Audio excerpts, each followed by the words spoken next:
अनंत श्री स्वामी अखंडानंद जी सर्वस्त जी महाराज भागवता अमृत 1981 में जो सुना रहे हैं वही मैं आपको उसी कुछ उनके शब्द सुना रहा हूँ।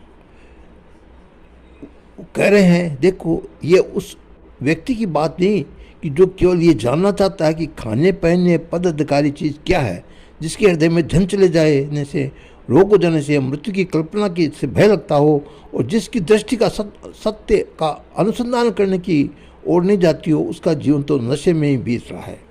ये बात की जा रही है कि उस एक जिज्ञासु की जो सत्य को असली जानना चाहता है, जिसके हृदय में वेदना है कि हाय हाय मुझको इतना अच्छा जीवन प्राप्त हुआ है, बुद्धि प्राप्त हुई है, लेकिन सच क्या है ये मुझे मालूम नहीं। इस प्रकार अज्ञान की पीड़ा जिसके हृदय में है, उसके लिए भगवान ब्रह्मा जी को निमित्त बनाकर कहते हैं कि जो हर समय हर जगह हर रूप में मौजूद है, जिसके होने से सब मालूम पड़ता है कि सबके बिना भी जो मालूम पड़ता है, और उस चीज़ को तुम जान लो, उसको जान लेने पर तुम देखो कि उस वह वस्तु तुम्हारी आत्मा से एक है और उसी से वही सत्य का साक्षात्कार होता है। इस प्रकार चतुर्श्लोकी भागवत के में भगवान ने ब्रह्मा जी को निमित्त बनाकर समस्त जिज्ञासुओं को अपने अनंत विस्तार का, अपनी माया के खेल की सृष्टि का, उत्पत्ति का और जीव जगत में अनंत ज्ञातव्य का वर्णन किया है।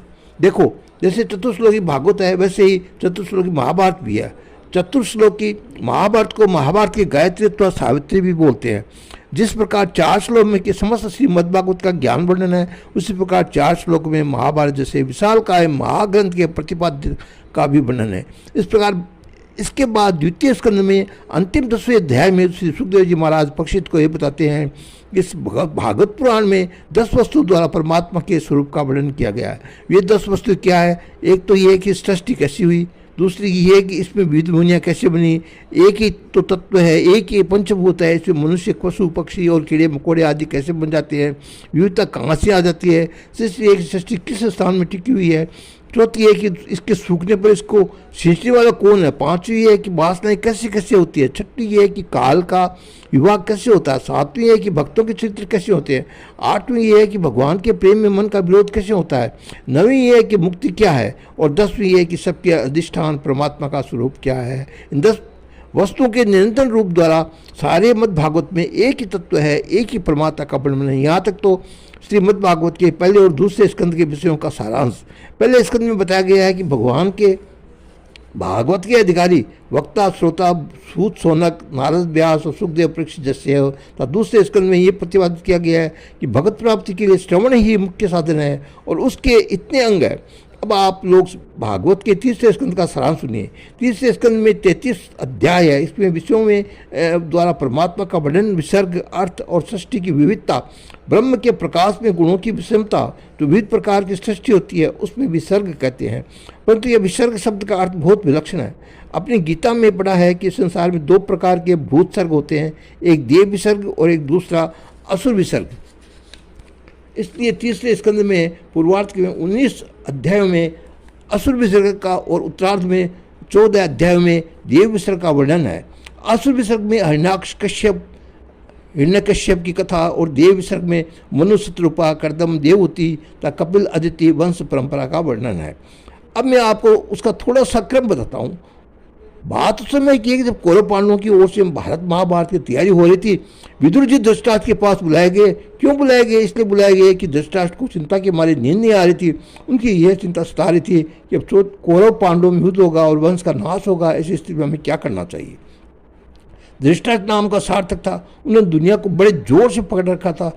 इनको परमात्मा तो सूझता ही नहीं था, केवल दुनिया ही सूझती थी। ये परमात्मा के न सूझने के कारण अंधे थे और दुनिया के पकड़ रखने के कारण धृतराष्ट्र थे।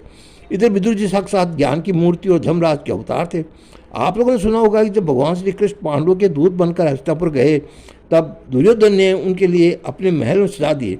उनको भेंट देने के लिए बहुमूल्य हीरे मोतियों का ढेर लगा दिया और उनसे प्रार्थना की कि आप हमारे यहाँ विश्राम कीजिए और भोजन पर पधारिए। परंतु भगवान श्री कृष्ण ने उत्तर दिया कि दुर्योधन, मुझे कोई प्रेम से खिलाता तो मैं उसके घर पर अवश्य खाता हूँ, यदि भूखा हूँ तो भी कहीं मांग कर भी खा लेता हूँ, लेकिन तुम न तो मुझे प्रेम से खिलाना जानते हो न मैं भूखा हूँ, इसलिए मैं तुम्हारे घर में न ठहरूंगा और न भोजन करूँगा। इसके बाद भगवान श्री कृष्ण बिना बुलाए विदुर के घर चले गए। भगवान के भागवत के 3रे स्कंद में प्रारंभ में सुखदेव जी महाराज परीक्षित से कहा कि भगवान विदुर के घर को अपना घर ही समझते थे, इसलिए वे दुर्योधन के निमंत्रण को ठुकराकर अपने वहाँ से वहाँ चले गए। वहीं विदुर जी जब बुलाने जाने पर धृतराष्ट्र के पास गए तब उन्होंने उनको न्याय और सत्य की निष्पक्षता की बात समझाई और कहा कि तुम अपने तथा पांडु पुत्रों के साथ विषमता का व्यवहार नहीं करना चाहिए। तुम्हारे घर में दुर्योधन रूपी कलयुग का अवतार हुआ है और वह वंश का नाश करने वाले के लिए आया है। ये बात जब दुर्योधन को मालूम हुई तो विदुर जी को बहुत ही नाराज हुआ। इस पर विदुर जी ने अपना धनुष बाण वहीं धृतराष्ट्र के दरवाजे पर रख दिया, जिससे कि कोई ये न समझे कि मैं पांडव पक्ष में मिलकर कौरवों के साथ युद्ध करूंगा। और फिर वे घर घर छोड़कर धृतराष्ट्र को चल पड़े। विभिन्न तीर्थों का वर्णन करते हुए जब वे यमुना तट पर पहुंचे तब वहां उनकी भेंट उद्धव जी से हो गई। उनसे विदुर जी ने द्वारका का कुशल मंगल पूछा। तब तक भगवान विष्णु श्री कृष्ण अंतर्धान हो चुके थे, सिर्फ उद्धव जी ही थे बचे थे। उन्होंने उद्धव जी विदुर जी द्वारा कुशल मंगल पूछने पर श्री कृष्ण के स्मरण में मग्न हो गए और उनकी आंखों में आंसू गिरने लगे और उनके शरीर में रोमांच हो गया। आपने सुना होगा कि जब उद्धव जी 5 वर्ष के थे तभी से श्री कृष्ण पूजा करते थे। उनकी माँ पुकारती बेटा आओ कलेवा कर लो, तो कहते थे कि नहीं माँ अभी मैं श्री कृष्ण की पूजा कर रहा हूँ, जब पूजा पूरी हो गई तब कलेवा करने आऊँगा। वह उद्धव जी आज श्री कृष्ण को बिछड़ गए, इसलिए बहुत बड़े विद्वान विज्ञ मंत्री गुप्त ऋषियों के माता ज्ञाता और वित्तत्वज्ञानी होते हुए भी उद्धव जी जब विदुर जी के द्वारा श्री कृष्ण का स्मरण हुआ तब ये उनके प्रेम भाव में निमग्न हो गए। ये आनंद श्री स्वामी जी महाराज अपने को कथा सुना रहे हैं। भगवतामृत 1981 के अंदर में उन्होंने सुनाया था, जो मैं आपको आज सुना रहा हूँ उनकी बुक से ही आगे आज्ञा सुनाऊँ। तब तक के लिए जय श्री कृष्ण, जय श्री कृष्ण।